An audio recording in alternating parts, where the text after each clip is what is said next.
En esta oportunidad, en Hora Libre, quisiera comentar con ustedes un par de temas. El primero de ellos tiene que ver con la reciente convocatoria de parte del Tribunal Supremo de Elecciones a elecciones municipales que se van a realizar aquí en Costa Rica a inicios del mes de febrero del próximo año. Históricamente en Costa Rica, el tema de las elecciones municipales, donde son electos los alcaldes, los regidores y los síndicos, no es algo que despierte muchas pasiones. Quizás porque las municipalidades sufren el reproche de los habitantes de los cantones que ven insatisfechas las necesidades de mejora en los lugares que estas personas habitan. Obviamente el reproche es más fácil de canalizar porque las autoridades municipales son personas que habitan en el cantón y esto hace que exista una serie de cercanía entre el electorado y las autoridades y sea más fácil de parte del elector reprochar el mal funcionamiento o el mal accionar a la hora en que se desarrollan los trabajos de estas municipalidades. Uno de los problemas que hasta hace poco fue corregido es el hecho de que aquí en Costa Rica los alcaldes municipales podían ser reelectos indefinidamente. Y eso generó que personas quedaran electos por décadas en cargos como las alcaldías. Y obviamente los electores no veían cambios positivos pese a que la persona tenía mucho tiempo de estar ocupando el mismo cargo. No ven ningún tipo de mejora en sus cantones. Con los años, los diputados recientemente, se puede decir, pusieron fin a este tipo de prácticas de reelecciones indefinidas y por eso es que en estas elecciones veremos a varios alcaldes que ya acumulaban varias horas vuelo en sus puestos, tener finalmente que aterrizar y dejar el sillón en la municipalidad para que una nueva autoridad, otra persona, lo llegue a ocupar. Vamos a ver si en estas elecciones del próximo año los partidos tradicionales logran repuntar o si por el contrario los partidos emergentes son los que dan la gran sorpresa y se logran empoderar de los puestos de elección en estos órganos municipales. Es algo que está por verse. Como les digo, las elecciones municipales no mueven mayor pasión, pero al final de cuentas es importante salir a votar, ver las opciones que hay, ver también la línea ideológica, que es algo que me parece, por lo menos a mí, importante, poder reprochar y poder escarbar y poder investigar cuáles han sido los antecedentes y las decisiones que estas personas, cuando han ocupado otros puestos de elección, han desarrollado. Quizás así el elector se logre formar un criterio medianamente aceptable de una persona que haga merecedor del voto del ciudadano. Veremos a ver al final qué es lo que sucede. Adicionalmente, hay un detalle interesante y digno de mencionar. La presidencia del Tribunal Supremo de Elecciones hizo un llamado respetuoso, pero muy vehemente, al Poder Ejecutivo para que no caiga en tentaciones de querer incidir en ningún tipo de beligerancia política a favor o en contra de algún tipo de agrupación política que participe en estas elecciones. A mí me parece que el tema de la beligerancia política aquí en Costa Rica está más que superado y las autoridades del Poder Ejecutivo, independientemente de su signo, siempre se han mantenido al margen y han sido respetuosas, tanto cuando tocan elecciones nacionales como en esta oportunidad cuando tocan elecciones de orden municipal.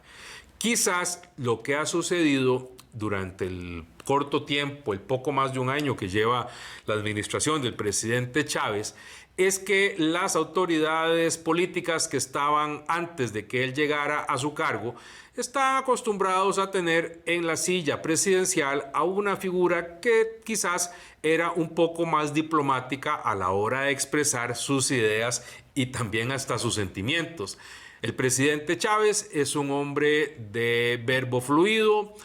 y no se pone ningún tipo de limitación cuando quiere expresar sus sentimientos. Don Rodrigo, digamos que el lenguaje políticamente correcto no es su fuerte y quizás esto sea uno de los aspectos que más le llama la atención y más le sigue gustando a sus partidarios, quienes lo mantienen aún en posiciones de respaldo y popularidad nada despreciables. A mí me parece que más que un tema de beligerancia política, lo que hay es un tema de estilo personal del presidente a la hora de expresarse sobre los temas que le pudiesen causar algún tipo de disgusto y frustración, lo cual es muy humano y a mí me parece muy entendible y nada reprochable. Veremos al final si en esta oportunidad, donde va a haber obligatoriamente un relevo de autoridades municipales que tienen muchos años de estar en esa posición, pues logra despertar el interés de los electores y cuáles van a ser las nuevas figuras políticas que tendrán a su cargo la responsabilidad de desarrollar proyectos en beneficio de los barrios y distritos de Costa Rica. Veremos también si los partidos tradicionales, si Liberación Nacional y la Unidad Social Cristiana logran mantener algún tipo de predominio entre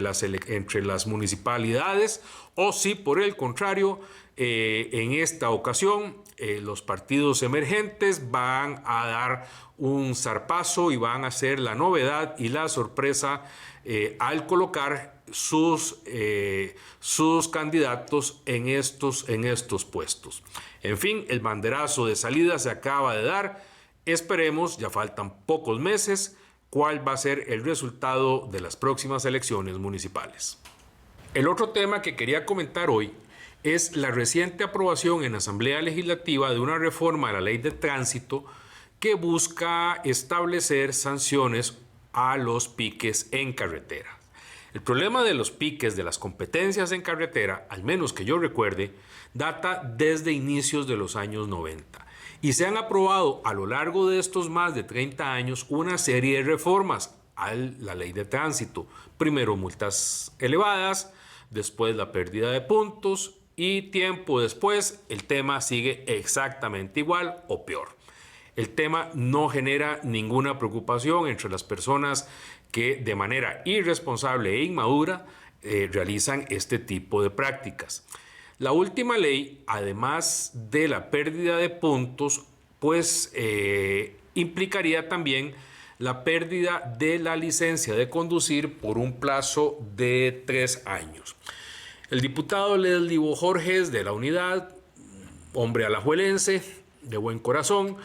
es el que ha estado detrás de esta iniciativa, tratándole de poner al cascabel al gato. Bien por el propósito de don Leslie, vamos a ver si el tiempo le da la razón y efectivamente esto supone un alto a este tipo de prácticas criminales que muchas personas, insisto, realizan de manera ilógica en las carreteras nacionales. En otros países, en Estados Unidos, por ejemplo, incluso en Europa, la participación en este tipo de prácticas en las calles de las ciudades no son temas de sanciones o contravenciones de tránsito, es tema de materia penal. Y la persona que realiza estas prácticas termina preso con una condena penal. Me parece que eso es lo que, si esta última reforma no da los frutos esperados, va a tocar implementar aquí en Costa Rica, de manera tal que el participar en piques deje de ser una mera sanción de orden administrativo y se convierta en una sanción penal donde la gente termine por algunos días o algunos meses encarcelados y quizás ahí logren interiorizar lo importante que resulta comportarse de manera precavida en las autopistas nacionales. La novedad de esta última reforma es que, a diferencia de la normativa vigente, donde un juez es el que decreta la pérdida de puntos y la suspensión de la licencia, bastará con que la autoridad de tránsito en la boleta consigne la suspensión de la licencia de conducir para que la persona pierda el derecho a practicar la conducción durante al menos 3 años. Es un elemento interesante. Vamos a ver hasta dónde el tema logra avanzar, si no tiene problemas de constitucionalidad, quizás de colocar en un estado de indefensión al conductor. Si bien es cierto, podría estar incurriendo en una práctica impropia, incorrecta, pues tampoco se le va a negar a las personas el derecho de defensa, que obviamente están presentes siempre en esferas jurídicas donde la libertad de las personas y la libertad a poder escoger los medios de defensa, pues obviamente están presentes en toda la legislación. Veremos a ver cómo termina de ir esta historia.